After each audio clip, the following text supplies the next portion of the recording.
Hey everyone, welcome to my channel. तो ये है मधुप हिंदी पाठमाला 6 क्लास 6 की हिंदी की बुक, जिसमें आज हम करेंगे जीवन, जो फर्स्ट चैप्टर है इसकी व्याख्या करेंगे आज हम। इस चैप्टर को पढ़ने का उद्देश्य क्या है, सबसे पहले हम वो पढ़ लेते हैं। मनुष्य की स्वार्थ वृत्ति पर प्रहार करना, मतलब वो इतना स्वार्थी हो गया है, सिर्फ अपने अपने बारे में सोच रहा है, तो उसके ऊपर प्रहार करना, उसके ऊपर चोट करना।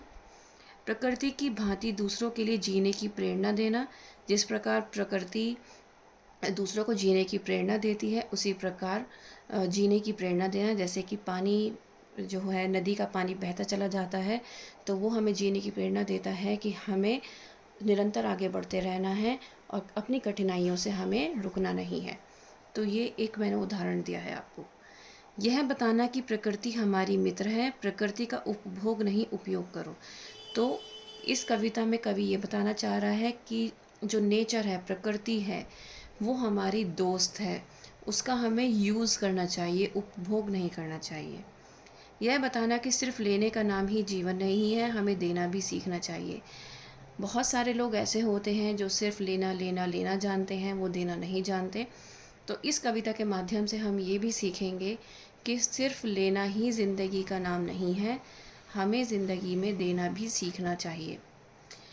कम देकर ज़्यादा पाने की आदत बहुत बुरी है, तन का पूरा पड़ भी जाए मन रीता रहता है। मतलब कम देकर ज़्यादा पाने की आदत बहुत बुरी है। मतलब कुछ लोग सोचते हैं कि हम थोड़ी देर पढ़ाई कर लें लेकिन हमारे मार्क्स फुल आ जाएं, तो ये क्या है, हमने टाइम तो कम दिया लेकिन हम चाह ज़्यादा रहे हैं, है ना। तो ये क्या है, ये बहुत बुरी आदत है। तो हम क्या कर रहे हैं, हम दे कम रहे हैं और पाने की इच्छा हमारे अंदर ज़्यादा है। तन का पूरा पड़ भी जाए मन रीता रहता है। मतलब ये है कि हमें एक बार को संतुष्टि, मतलब कि कई बार होता है ना कि हमारे पास कपड़े होते भी हैं लेकिन हम ये कहते हैं अरे हमारी तो कबर्ड खाली है, हमें तो ये नहीं पता हमें क्या पहनना है, हमारे पास तो कपड़े पहनने के लिए है ही नहीं। तो वही बात यहाँ पर है कि हम इतने हबिस हो गई हैं हमारे अंदर कि हम चाहते हैं हमें और चाहिए और चाहिए और चाहिए, जबकि हमारे पास कबर्ड भरे कपड़े रखे रहते हैं, है ना। तो वही चीज़ यहाँ पर कवि बता रहा है कि हमारा तन एक बार को पूरा पड़ जाए कि तन हमारा ढक जाएगा उस चीज़ से, कपड़े से, लेकिन जो हमारा मन है वो खाली रहेगा। खाली क्यों रहेगा, रीता का मतलब है खाली रहना। खाली क्यों रहेगा, क्योंकि हमारे मन की जो जिज्ञासा है वो अभी पूरी नहीं हुई है। जिज्ञासा क्या है कि हमें नए कपड़े खरीदने हैं, जिज्ञासा क्या है कि हमें फुल मार्क्स लाने हैं, लेकिन हमने उतना तो परिश्रम किया नहीं है ना। कभी ना चुकने वाला ऋण है, जीना बहुत कठिन है। जीवन जीना आसान नहीं है। क्यों आसान नहीं है, क्योंकि हम दुनिया में एक टेस्ट के तहत आए हुए हैं। यहाँ पर हम निरंतर एक एग्ज़ाम दे रहे हैं जिसका रिज़ल्ट हमें हमारी डेथ के बाद ऊपर जाकर मिलेगा। हमने क्या अच्छा किया, क्या बुरा किया, उसके बेस पे हमारा रिज़ल्ट हमें सुनाया जाएगा। तो ये ऐसा ऋण है, ऐसा कर्ज़ है जो हम कभी भी किसी को चुका नहीं सकते, क्योंकि हमें ऊपर वाले ने ज़िंदगी दी है जो किसी और को नहीं दी, है ना। ऐसी ज़िंदगी दी, हमें अपनी हर चीज़ के लिए ऊपर वाले का शुक्रिया अदा करना चाहिए कि थैंक गॉड आपने हमें ये दिया है, थैंक गॉड आपने हमें ऐसा बनाया है, थैंक गॉड आपने हमें इतना सब कुछ दिया है। हर चीज़ के लिए जब आप शुक्रिया अदा करेंगे ऊपर वाले का, तो ऊपर वाला भी हाथ फैलाकर आपको गले लगाएगा और आपको और ज़्यादा प्रदान करेगा। तो इसीलिए यहाँ पर कवि कह रहा है, कभी न चुकने वाला ऋण है, जीना बहुत कठिन है। तो ये जो जीवन है ये हमारा कठिन तब बन जाता है जब हम इसको बनाते हैं। अगर हम परेशानियों को देखकर खड़े रहेंगे और ये सोचेंगे कि हमारे पास अपॉर्चुनिटी चल कर आएगी, ऐसा कभी नहीं होगा। कभी भी किसी भी अपॉर्चुनिटी का वेट नहीं करना चाहिए, हमें निरंतर मेहनत करनी चाहिए। क्योंकि आप जब कंसिस्टेंट रहते हैं किसी भी चीज़ में, तो क्या होता है, आपको सफलता ज़रूर मिलती है। जो मरने तक हर जीने वाला जीता रहता है। वैसे तो हर इंसान ही ज़िंदगी जी रहा है। कुछ ऐसे लोग भी हैं जो सिर्फ आराम फरमा कर ज़िंदगी जी रहे हैं, कुछ नहीं करते हैं। कुछ ऐसे लोग भी हैं जो दिन रात मेहनत करते हैं और अपना ज़िंदगी जीवन गुजार रहे हैं, जीवन को व्यतीत कर रहे हैं। कुछ ऐसे लोग भी हैं जिनको खाने को भरपेट नहीं मिलता है। कुछ ऐसे लोग भी हैं जो रात को भूखे सोते हैं, है ना। तो हर तरह के लोग यहाँ पर हैं। यूँ मरने तक हर जीने वाला जीता रहता, मतलब जब तक हम मरते नहीं हैं जितने भी इंसान हैं सभी यहाँ जीते रहते हैं, अपने कर्म करते रहते हैं। आते हैं फल उन वृक्षों पर जो ना उन्हें खाते हैं। तो आपने कभी सुना है कि डॉक्टर के घर में अगर कोई औलाद है, क्या डॉक्टर अपने औलाद का ट्रीटमेंट खुद करता है? कभी नहीं सुना होगा आपने ये, क्योंकि वो अपने रिलेशन के लिए जब अपनी खून की बारी आती है तो वहाँ पे वो डर जाता है।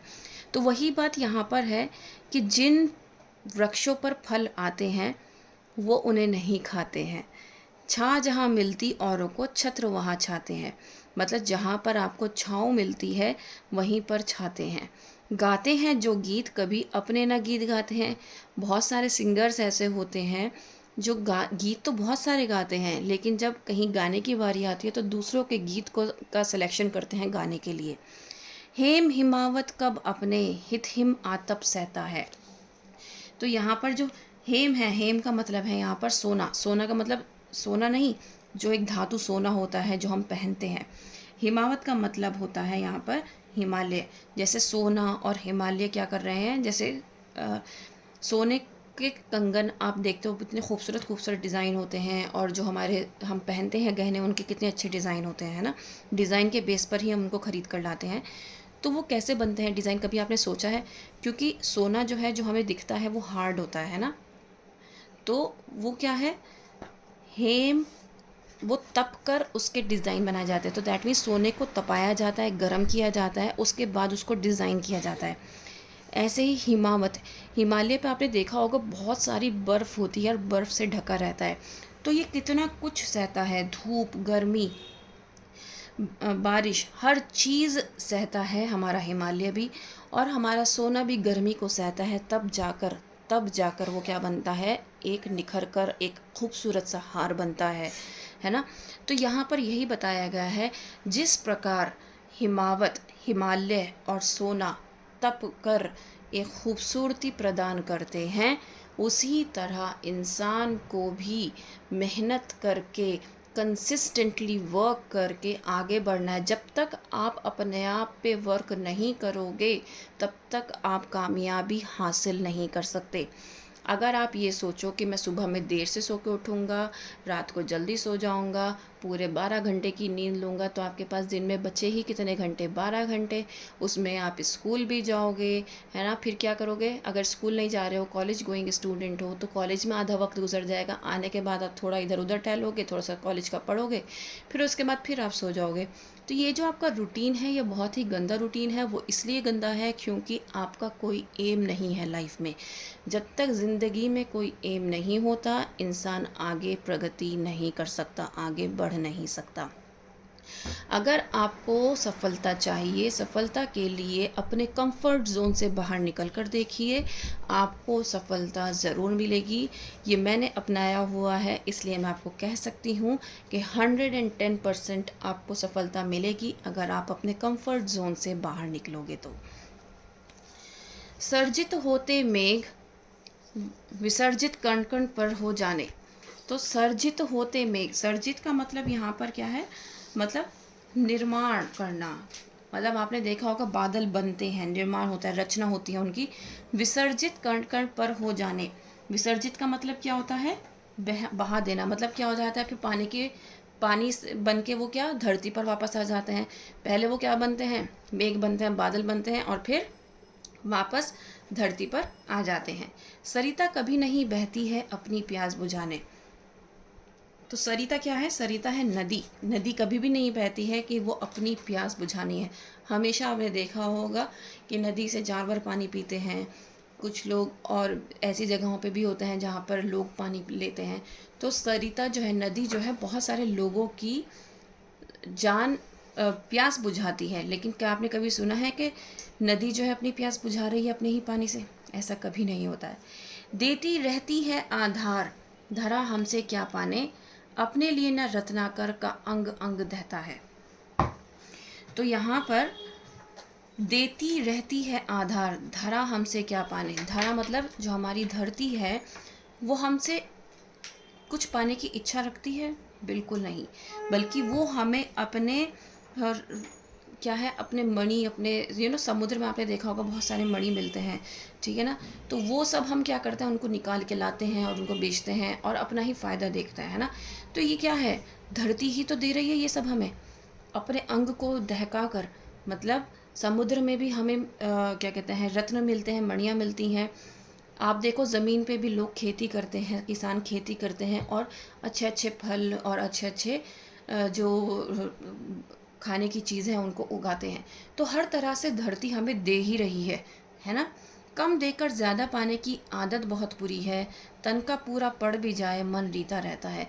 तो इसीलिए कवि ने कहा है कि अगर आप चाहते हो कि आपको 100% मिले तो उसके लिए आपको 100% मेहनत करनी भी पड़ेगी अपने उस डायरेक्शन में। अगर मैं चाहती हूँ कि मेरे 100% मार्क्स आएँ तो 100% के लिए मुझे दिन रात मेहनत करनी पड़ेगी। ऐसा नहीं है कि मैं एक दिन पहले कल एग्ज़ाम है, आज मैं पढ़ूंगी बैठकर और मेरा कल 100% मार्क्स का एग्ज़ाम हो जाएगा। No, not possible. Consistency is the key. अगर आप कंसिस्टेंटली, भले ही आप 2 क्वेश्चन याद करो रोज़ाना, लेकिन अगर आप 2 क्वेश्चन रोज़ कर रहे हो तो एक कंसिस्टेंसी बनी रहती है, जिसकी वजह से क्या होता है, एक टाइम के बाद आपका जो रिज़ल्ट है वो आता है। मतलब आपको पता चलता है कि अरे मैंने 2-2 क्वेश्चन रोज़ाना किए, मैंने 30 डेज़ में, 1 महीने में मैंने 60 क्वेश्चंस याद कर लिए। तो आप खुद सोचो, क्या आप एक दिन में 60 क्वेश्चंस कर सकते हो या 2 दिन में 60 क्वेश्चंस कर सकते हो? कभी नहीं। लेकिन क्योंकि आपने रोज़ाना निरंतर बिना रुके 2-2 क्वेश्चन रोज़ाना याद किए 30 डेज़ तक, तो इसीलिए आपके 60 क्वेश्चंस याद हो गए। और 60 क्वेश्चंस का मतलब है कि आपने 2 से 3 सब्जेक्ट को कवर कर लिया, है ना। ऐसा होता है ना, कुछ क्वेश्चंस ऐसे भी होते हैं जो बहुत लॉन्ग होते हैं, कुछ ऐसे भी होते हैं जो छोटे होते हैं। तो हर तरीके के क्वेश्चंस होते हैं।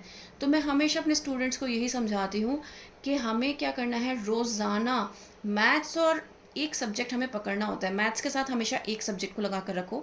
जैसे आज मैंने मैथ्स के 5 क्वेश्चन किए, तो मैथ्स के 5 क्वेश्चन के साथ आपको 2 क्वेश्चन याद करने वाले करने हैं। वो किसी भी सब्जेक्ट कर सकते हो।